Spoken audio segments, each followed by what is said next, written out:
Hello and welcome everybody to According to Andrew number 90. Garbage in, garbage out. You get out of life what you put into it. You are what you eat. All these various truisms and kind of phrases that people say just because, it's aspects of life that we a lot of times take for granted or don't think about and need to be talked about. I know a lot of people are probably very constant or cognizant of the effort and stuff like that that goes into staying healthy when it comes to their body and stuff like that. And maybe we don't always put in that effort that we need to. I know I'm definitely guilty of that. But there's a lot more aspects to it. And I think a good way to kind of start this off is kind of thinking about the dimensions of wellness that they have. And, I think I used to write this off to a certain extent, but, there's a lot more that goes into wellness and stuff like that than um, just your overall health. I know personally, one of the things that kind of inspired me to do this is I've been consuming a lot of garbage content on YouTube. And the YouTube algorithm's been feeding it to me a crazy amount because you watch one meme video and it's like, oh, you like meme videos, here's a couple more, and it's much quicker and easier to burn through like 20 meme videos that are maybe 10 minutes long than it is to burn through that same amount of long form podcasts on YouTube that are each an hour long.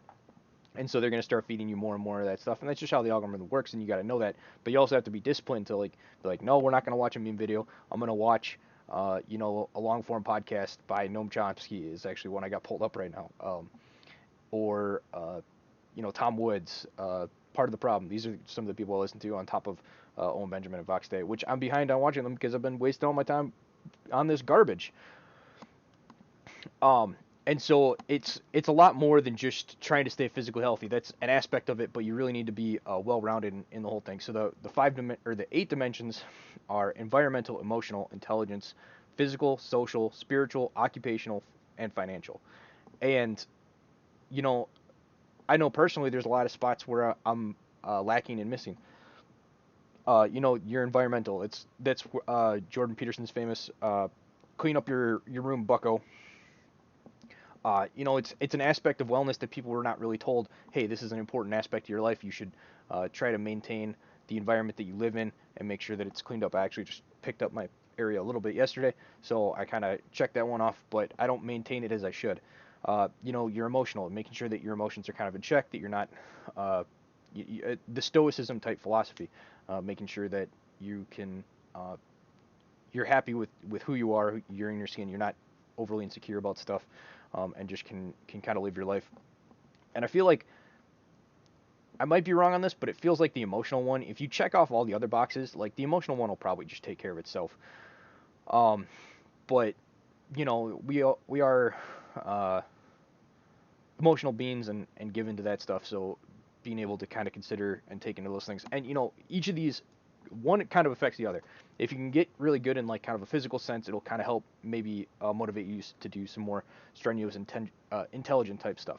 Your intelligence, we're going to go into this one a little bit more, is your continuous learning, going and reading that book, um, doing some of the things that are harder, not super fun.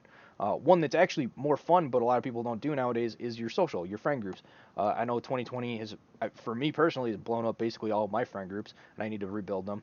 Um, and I feel like that's probably the case for a lot of other people, and really being cognizant of how important those friend groups are, having that tribe and stuff like that. There's a really um, interesting adage that I heard recently, which is you are the average of the five people you spend the most time with.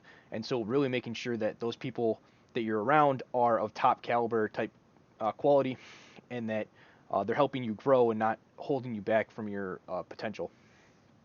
Uh, and that doesn't mean like you don't necessarily, we're not supposed to necessarily have the same friends throughout our entire life and things like that. But maybe just not having that person is be if they're kind of an energy vampire,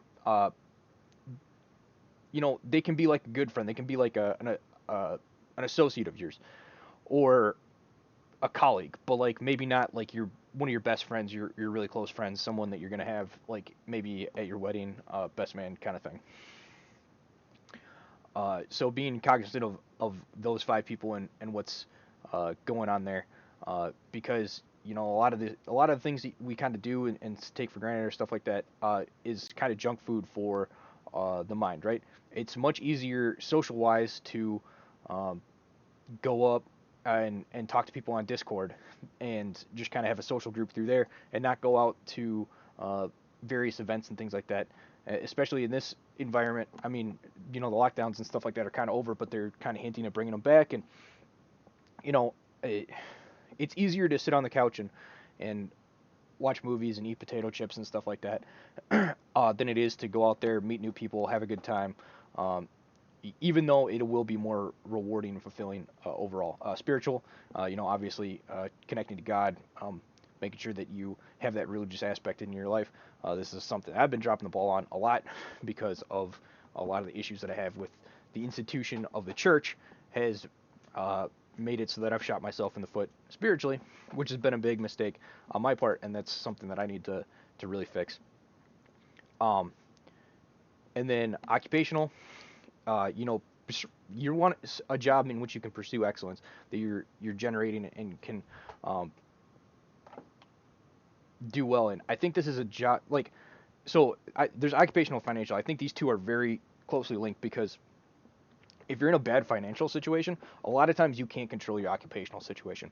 If you need to put food on the table for your family and stuff like that, um, it's much harder to uh, take stances or take risks occupationally that could jeopardize your financial situation in your family. And in that regard, I kind of that's people being in a bad financial situation is one of the major reasons that things like the vaccines and the mask mandates and stuff like that could be pushed by these corporations. It's not working, luckily, but um, the the financial situation is one of the things. And funnily enough, the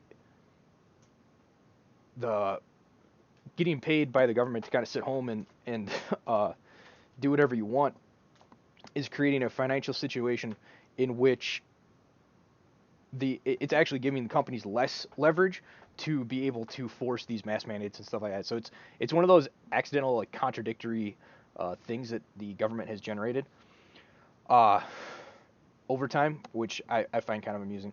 Um, and just to kind of go along with some of these stuff, so you have uh, art that's like so, um, and you got your do do do. Um, you have your modern art versus your where is it? Your non-modern art, right? Like some of these classics that were made in the 1800s, and you can just see the level of greatness that was kind of put and the level of detail and beauty that is in these compared to some of these other more modern art uh, pieces, and that kind of goes back to some of this really kind of ruling yourself and making sure that you're the master of your own thing. This one that's right here, it was actually part of the modern art thing, and this was the most beautiful one that I found. So I wanted to kind of give modern art a little bit of a thing because I actually do really enjoy this one. Um, but and it's got kind of an abstract style to it. It's much better than crap like this. But I mean, if you compare that to the level of detail that is in this painting, for example, it doesn't compare. Whether or not I like the painting, um, the level of craftsmanship is it's much higher. And so that kind of goes into your occupational, having that wellness and really pursuing excellence within your job. And I think something that can be very grating occupationally is a video that I just saw which was like useless jobs basically. Um, and I definitely feel that when I was working various places, you're getting paid this certain amount of money, and you gotta always have this anxiety in the back of your mind because you're spending all this time doing stuff that ultimately seems pretty much like pushing papers and moving things from point A to point B, uh, and you're getting paid like a decent amount of money for this, and you're like more than the people that are making the actual products, and you're like, this is a scam. And that's not to say that like I'm an engineer. Doesn't have to say that there isn't productive and useful things that I added to occupationally, but it also there's in the video he also makes the point where it's not that there's just a singular job that somebody could get rid of in which they have some dumb, not dumb, but useless aspect of their job that doesn't really need to be done and is kind of a way to check boxes and fill people's time. and we could probably be working 30 hours a week and still get the max amount that we need done. Uh, but because of that occupational situation and that productive situation where we need to get some of this stuff done, it's not concentrated in a single person. It's distributed across the entire company, so everyone will have an aspect of their job that is just basically pencil pushing and not getting uh, productive stuff done. And there's always that nagging feeling that was in the back of my head when I was trying to find stuff to do and things like that, that I wasn't being productive enough, that I wasn't really contributing my worth to the company, especially for my paycheck and stuff like that. And so having an occupation in which, you don't have those concerns, that's one of the things that's kind of nice about, uh, when you work in a factory and you're working on the floor, uh, it's, you have a straightforward job. Most of the time it's get this done, and if you do this and you get this amount of things made, we get this many more products out the door. That means that we can continue making money, which means we keep the doors open, and the money keeps flowing in. Therefore, you can continue to get paid and have a job. It's the the direct impact that you can feel when you're working in the factory and stuff like that. And see is much more point A to point B, and there isn't this abstraction layered on top of it where a lot of office jobs there's kind of an abstraction, and sometimes there is a valid uh, value added stuff that these people in administration are doing. I was working for a company that didn't have a lot of these administration things, and you definitely feel it when they're not there. You're like, oh man, we don't have an IT person. I got to go set up all of these systems and stuff like that on my own. That's consuming a lot of my time that I would much rather be using on the thing that I was hired to do. Uh, so this is kind of off on a tangent at this point, but occupational situation is important. So in the financial, being debt free and just not having as many expenses, having that cushion of being able to have 3 to 6 months where you can be unemployed and not have to worry financially really helps in the occupational thing, because then when a job offer comes up, you don't have to be like, oh yeah, I'll take that, and put yourself in a bad financial situation. Um, that and maybe take a job that isn't really a good fit for you, uh, doesn't really push your talents, is just basically a paycheck, so that you're going to work every day and you don't really care and you're not putting in your best and the company's not getting the best out of you. You're not really getting the best out of the company, and it's not as good of a relationship as if you have the time and the ability to pick. And not everyone's in that situation. Just like not everybody is going to be in the situation where you have all 8 of these down to the max pat. And that's pretty normal, right? But that's part of the thing. You're always working, you're always improving. Um, and so uh, but it's interesting to see how all this stuff ties in. You know, no matter, it's funny how the truth, no matter what cultural lens you look through it, always has the same vibration, the same tone. With Owen, he says, "Find your vibe, find your tribe," and so you definitely got that. But you also have to consider that you have to be putting in the work and having the right vibe to be able to find the correct tribe, right? Uh, if you are really down on yourself, if you don't have confidence, if you're not taking care of these 8 aspects of wellness, you're not going to uh, be in a situation in which you're going to find the people that you really aspire to know, right? Uh, we know various things are generative, but we don't necessarily think about other stuff. We know your Hollywood movies are really bad for you, and your porn and stuff like that, but we don't necessarily think of, oh, well, it's just a fun meme video. How big of a deal could it be? But then you spend like 3 hours watching meme videos. Um, and you didn't end up reading that book that you wanted to read, or you didn't read these other things. And Vox had an interesting post on Confucian, and this is more in terms of addressing it to the neoliberal world order, but I'm going to address it in the regards to um, how important having this foundation is to your overall life. Uh, so this is from Confucius. The ancients who wished to illustrate illustriousness, virtue throughout the kingdom, first ordered well their own states. Wishing to order their states, they first regulated their families. Wishing to regulate their families, they first cultivated their persons. Wishing to cultivate their persons, they rectified their hearts. Wishing to rectify their hearts, they first sought to be sincere in their thoughts. Wishing to be sincere in their thoughts, they first extended their utmost their knowledge. Such extension of knowledge lay in the investigation of things.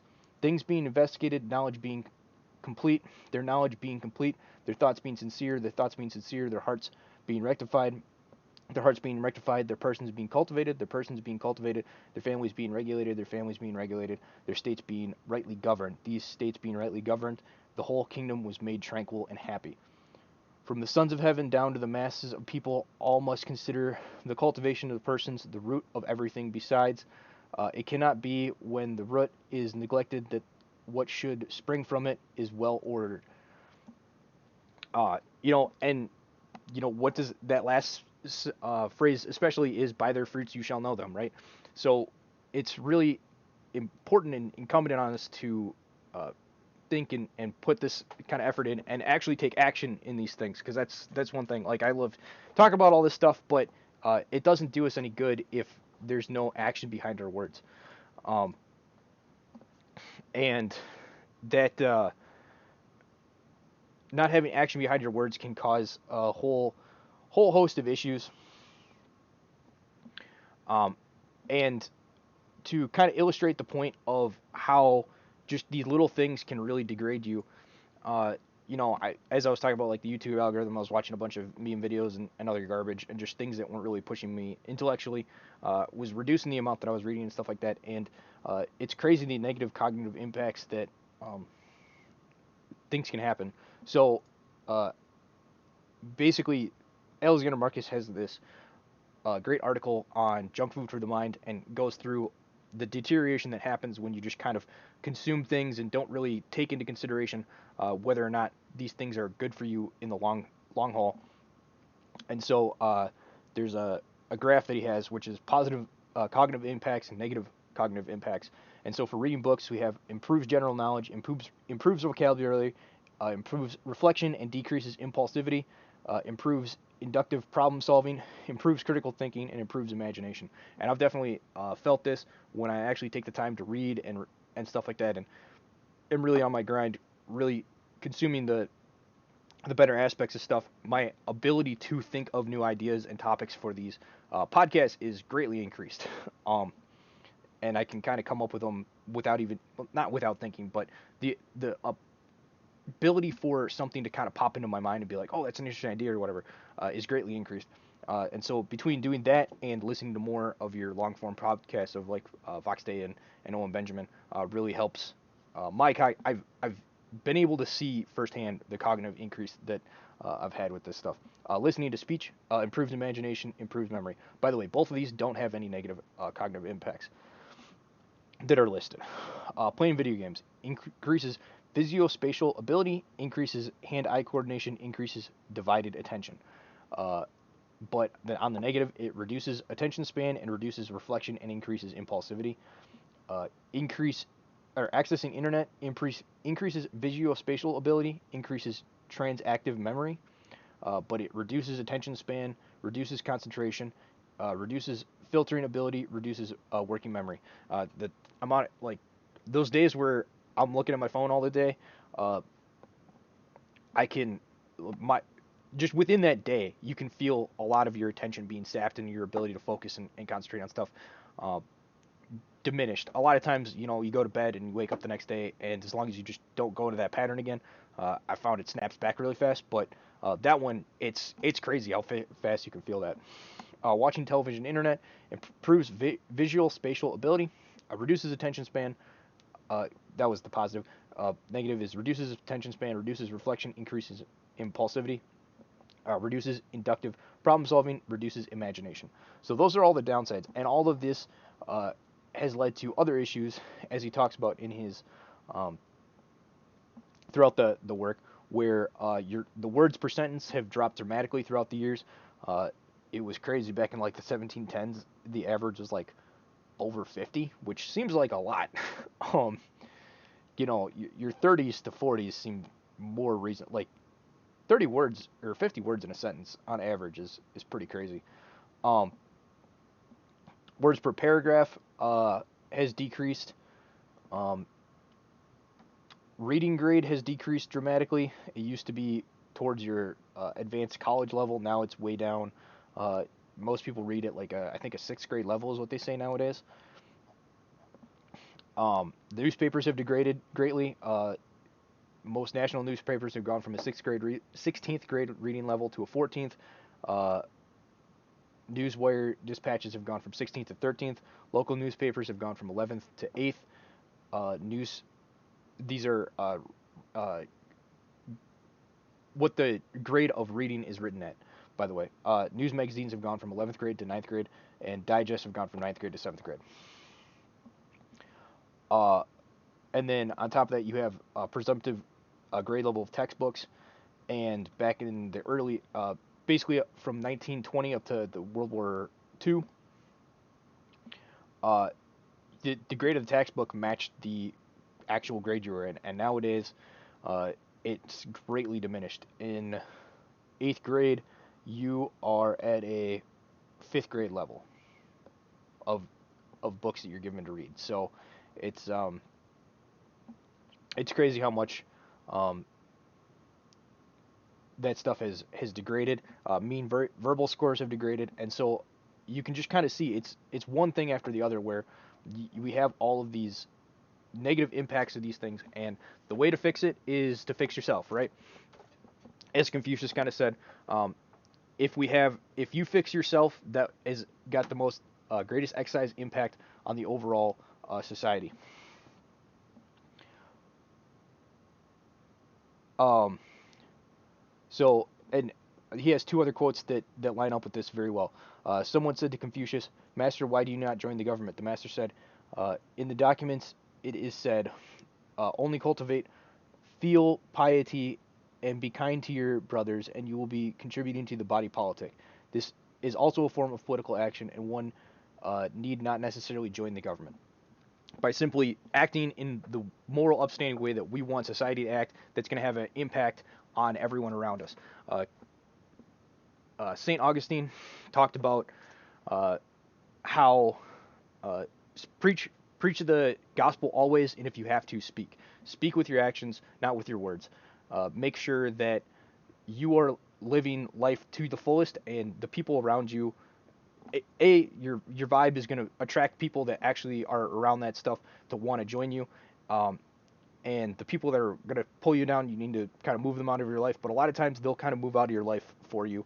You're going to attract the people that are going to want to help you. That's going to grow your own thing. And if you do it right, you might inspire the people around you to kind of try to grow with you as well. But to do that, we have to uh, be disciplined and work and grow ourselves. And so, I guess it's in a sense it's a call to action to really start to better yourself. And it, you know, myself included, there's a lot of things that I fall woefully short on in these a lot of these aspects, and it's something I need to work on personally and really start to take action on. Hopefully you guys found this interesting and that it it's something that you can kind of inspire to do and find good use from, and maybe you'll instead of popping on that YouTube video tonight, you'll decide to uh, read a little bit or things like that. But anyway, if you thought this was interesting, you can find me on YouTube, BitChute, and Podbean. And thank you guys for listening, and hopefully you guys have a good day. Goodbye.